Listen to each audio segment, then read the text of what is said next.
This episode is brought to you by freedadcourse.com. You are always one conversation away from changing your life, and the power of hello is something that I subscribe to every single day, and I'm always saying hello to new people everywhere I go. Increasing your opportunity, increasing your connection, and getting access to the solutions to the problems that you are facing, whether you're on active duty or just beginning your veteran transition or even transitioning out for 20 years. On the other side of hello are the solutions that you're looking for. Again, head on over to freedadcourse.com. Get your 5-episode audio course to create more connection, create more friendships, and get back to living the life that you're trying to design.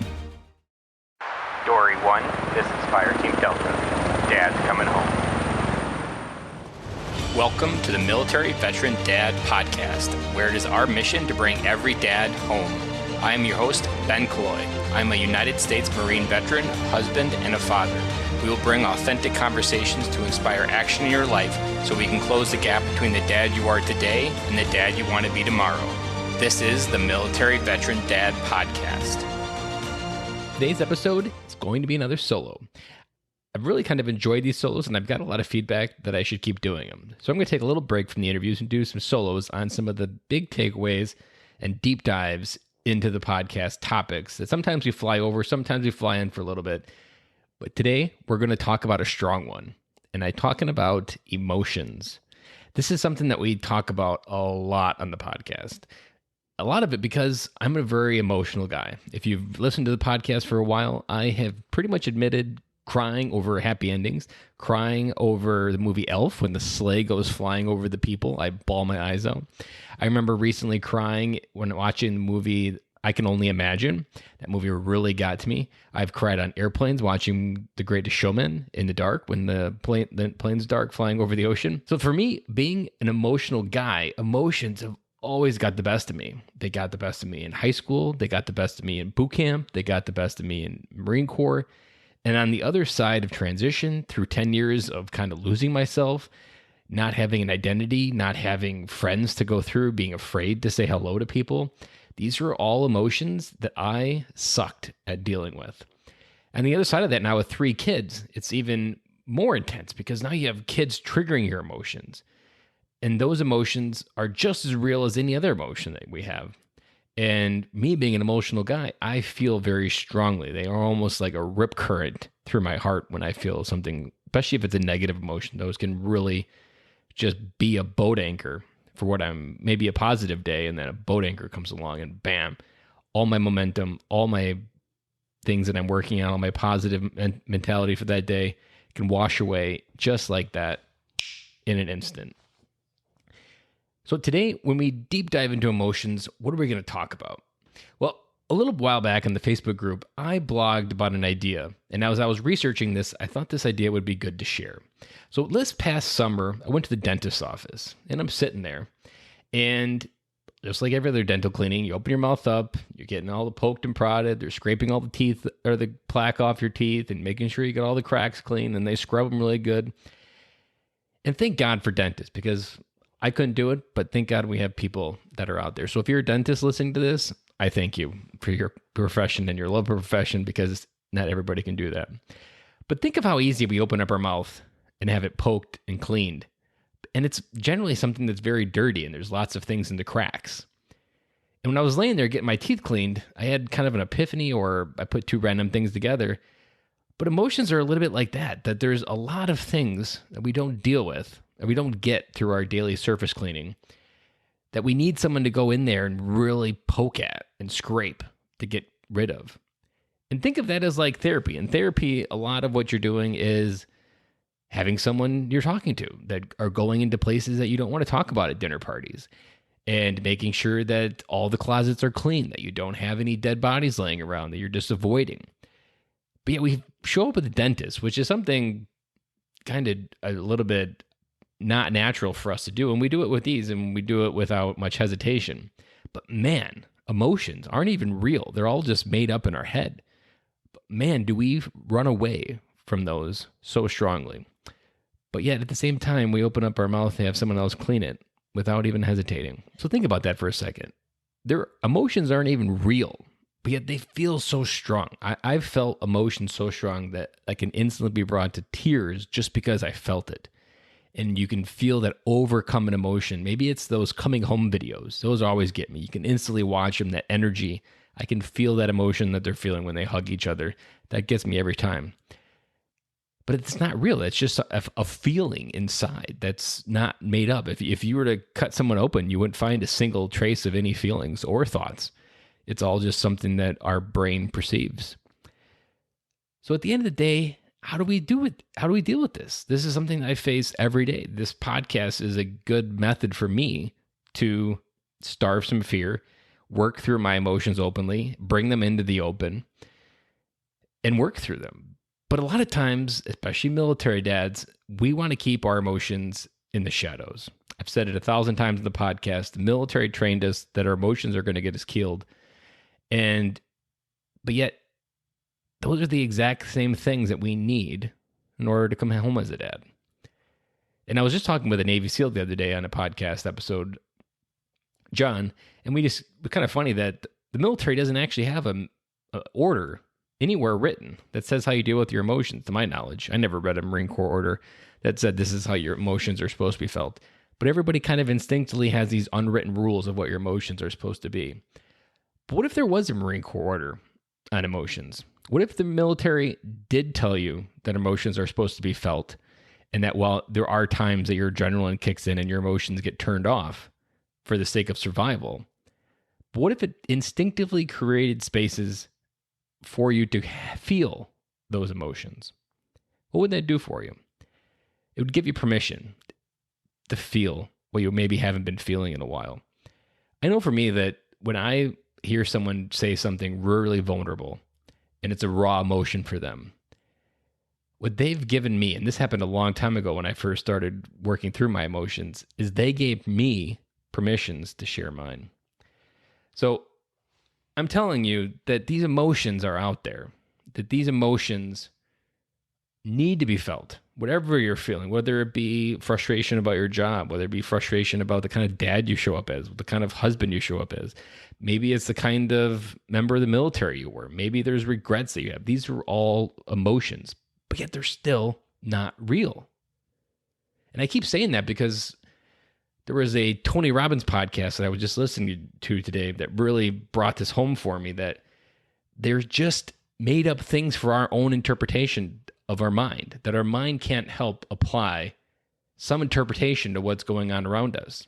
And it uses the past to help imply these feelings or these interpretations. So if we really want to start changing our emotions, we really need to start changing the story of how we perceive these emotions, because a lot of our emotions are just perceived and felt based on the narrative that we felt in the past.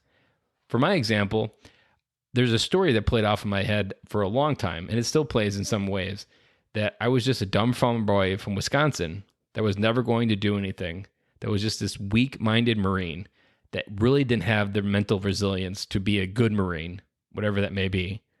And was that just always this weak person that had never been in a fight. I've never thrown a punch. I've never been punched intentionally. Or I guess I've been punched by bullies, but I've never been in a fight where it's back and forth. These are all things that created this very weak story inside myself. So there's lots of things that trigger that story to happen.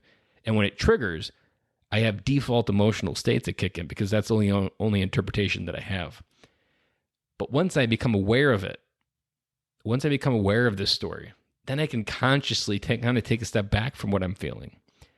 Then once I feel this, then I can kind of observe the emotion versus kind of going through it or letting it define me.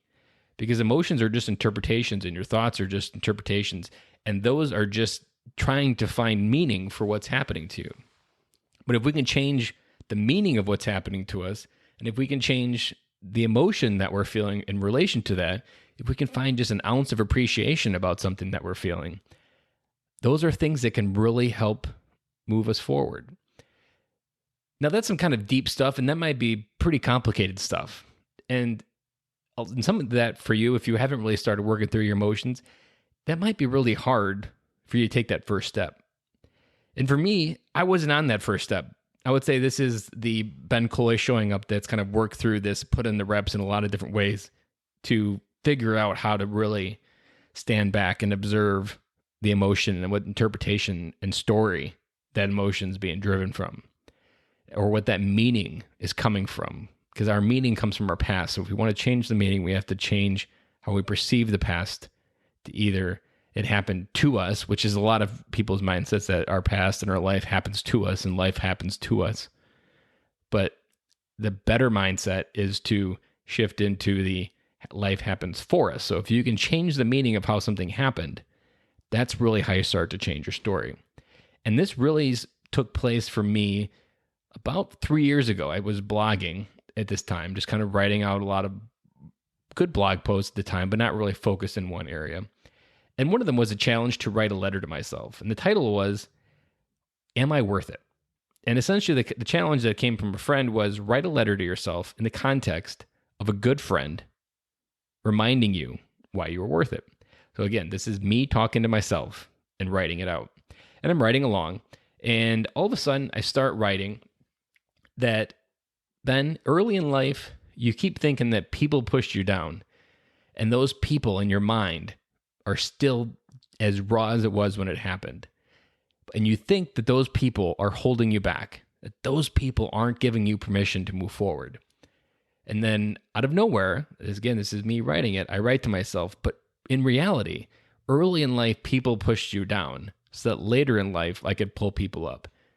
And in that moment, my entire story got transformed.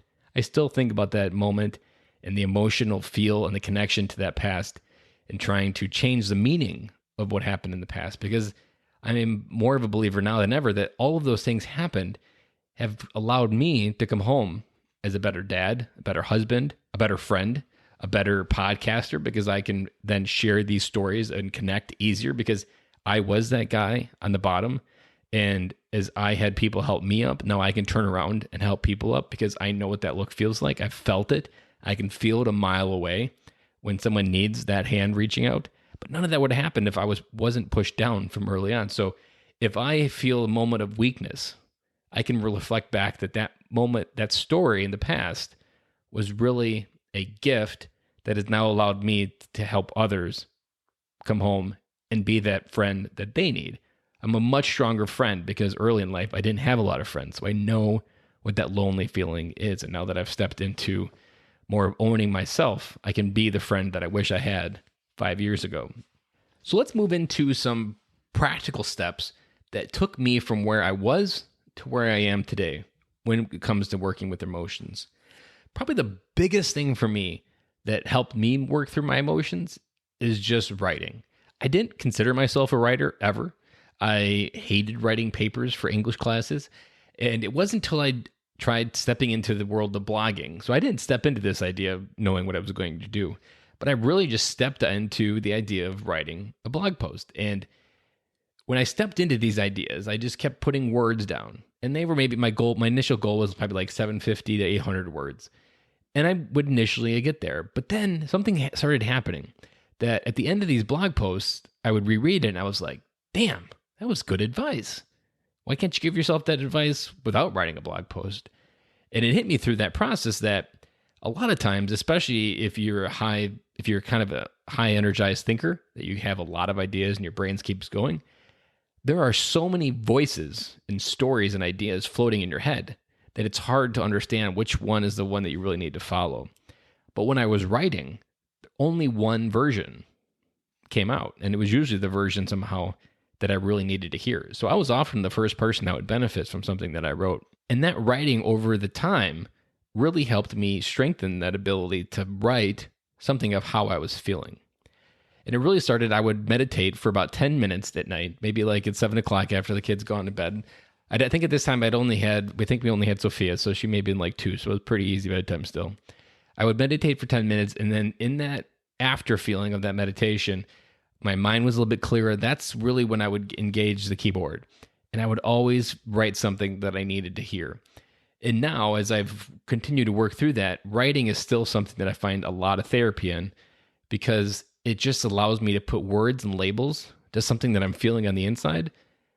And because emotions aren't real, but words are, once you give something words, it kind of either it gets the power to do something for you, or it kind of loses its power against you. Like once you give it words, you're like, well, that was kind of a stupid idea.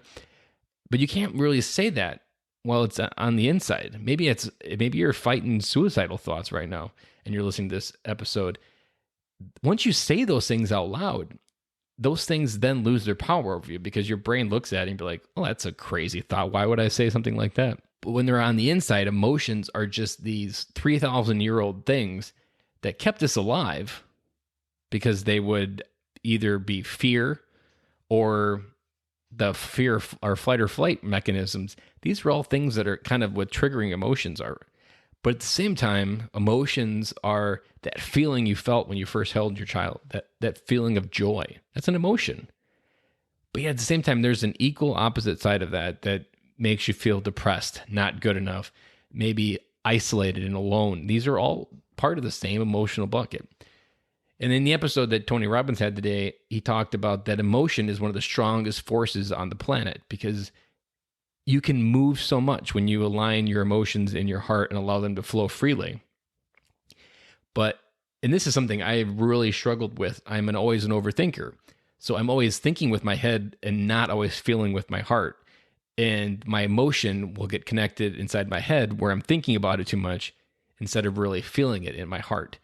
And I've said a couple times in the podcast that sometimes that when we're not processing those emotions, we're not letting them tell us what we need to know. Because oftentimes emotion is a trigger. It's not trigger is the best word, but it's an indicator of something maybe that we're not focused on, maybe something that it needs to tell us. Maybe it's something maybe it's that emotion that you can't really put your finger on. Maybe it's the emotion that you need to get out of the military. Maybe it's that time, but you really haven't been willing to admit to yourself that that's that emotion they've been really feeling. And I talk about that emotions are meant to be felt and understood. They are indicators of directions we need to go. That if you really enjoy the moments you're with your kids, and if you can figure out how to create more joy in those moments, those are going to tell you like, man, this is an emotional feeling that I love more. This is why I love being a dad. And that's where I've kind of grown into that. I really create those emotional moments with my kids because I love those feelings when I feel that I'm really connecting with them. Something else that I've been working on, and it just really, this was some advice a coach gave me recently, that to take a coin. And the moment he said coin to me, I was like, oh man, I know what you're talking about because I got a whole desk full of challenge coins. And what he was telling me was, this was advice related to trying to help work through my emotions. And he's like, take this coin and put it in your pocket all the time. Carry it around with you 24/7.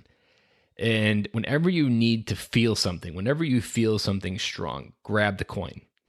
And for me, the coin is a Marine Corps coin. So when I grab the coin, I re-anchor myself in the title of being a United States Marine. I re-anchor in that pride, that feeling, that emotion. When I hold that coin, I feel something bigger than myself. I feel something that says that I am better than how I am interpreting my feelings, that these feelings aren't defining me because this coin says I'm a United States Marine and I'm better than that. And that kind of helps me. It's like my anchor to hold through that little storm that I'm going through. And it really helped because it really was that anchor. I've done it for a few days now. And as I've continued to do it, I'll keep you guys updated, but it really helped me anchor through that emotional storm. So sometimes I'm often, I literally feel like I'm in an ocean of hurricanes. And there's a good analogy that kind of says that these hurricanes or whatever I'm feeling with these emotions are meant to happen because a skilled captain on a boat doesn't really learn how to be a skilled captain in a calm sea. They learn how to be a skilled captain in the rough seas.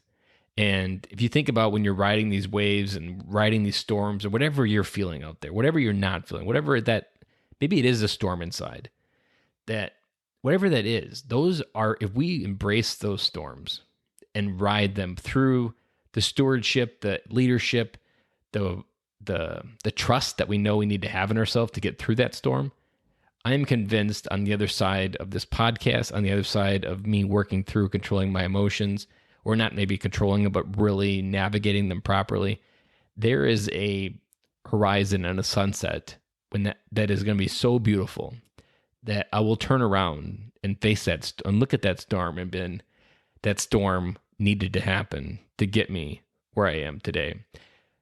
But unless I am going forward through this storm and trying to get to that horizon, acknowledging that this work going through this storm needs to happen, I'm really not going to get anywhere. And I'm just going to be this dumb farm boy from Wisconsin that's lost on the ocean seas with 8-foot swells and just feel like I'm lost in life. So I really need to continue to be in control of the boat, know where I'm headed, which is where that coin came in. And remember that, just like I started with the dentist, that in between the cracks is sometimes where the stuff that we really need to focus on. And especially when you think of the dentist analogy, that little crack can cause a cavity and eat through your tooth and cause an immense pain for you if not taken care of. So just because you're daily brushing your teeth or brushing your emotions doesn't mean you're getting all the cracks. Focus on the cracks. Focus on what you're not focusing on. Recognize that maybe it's not therapy you need. Maybe it's just a friend. I often believe that to get to where I am today, friendship is the one thing that transformed my life from that lonely boy to where I am today. Just that friend can be that person that finds the cracks, that kind of brings that light of stuff into the shadows. And I'll lead you with one last point of how I define a life of integrity. And this is something that I still struggle with because I'm still working on bringing things into the light from my shadows, or recognizing there's a shadow that even existed. Sometimes I'm not even aware. But in the shadows, there's these things that we don't want people to know. And oftentimes our ego is a mechanism that we use to keep things in our shadows, that we inflate our ego to be this person, to pretend so that hopefully people don't figure out what's in the shadows. And as we're talking to someone and you're having conversations in a bunch of different categories, imagine mentally you're rotating left or right, making sure as the conversation goes that you're not, that light never hits a piece of that shadow. And you're using your ego to protect it. Imagine the mental bandwidth it takes to keep that light from hitting that shadow. Imagine the weight on your shoulders that you're feeling trying to keep that in the shadows. That shadow is that emotion that you need to feel. And the crazy part about this is when you bring that shadow into the light, people aren't going to judge you and look less of you. They're going to look at you and say more about you because you did something that other people normally don't. And when you share what's in the shadows and bring it into light, it loses its power over you. You mentally feel lighter. That's why when you share something heavy, you feel better afterwards because you've brought that into the light. Light has such a healing power. Even in meditation, visualizing a light is something that's a technique through your body to heal it. Even in the morning, I feel like $1,000,000. I feel like Superman when the sun rises and hits my chest and I'm walking outside. I feel so much power from that light. But yet, when I think of a life of integrity, it's living life fully in the life, it is living life fully in the light. And in that light is where we can truly come home. And another way to look at this idea of integrity is thinking of integrity as a whole number. That is, the root word is integer. And integer means a whole number. So living a life of integrity is living a whole life, an unfractioned life that isn't divided, that you don't have multiple personalities that show up throughout the day, and depending on who you're talking to and depending on which shadow you're trying to hide. That these are things that we can step into the light to be unfractioned, to be a whole number, to be a whole person, to really figure it out who it is that we are and who it is that can show up and be the best freaking dad that we ever seen out there. And this is why I say military dads are so capable of this, because we have all these tools. We just need to step fully into the light to come home, be present with our kid, be present with our wife, and we can do some amazing things. And the next generation of our kids will do amazing things because we showed up in their life in an amazing way. So with that, I want to sign off. I hope this episode helped. I plan on keep doing a couple more of these before we go back into the interview episodes. And with that, I will sign off and I will see you guys next week.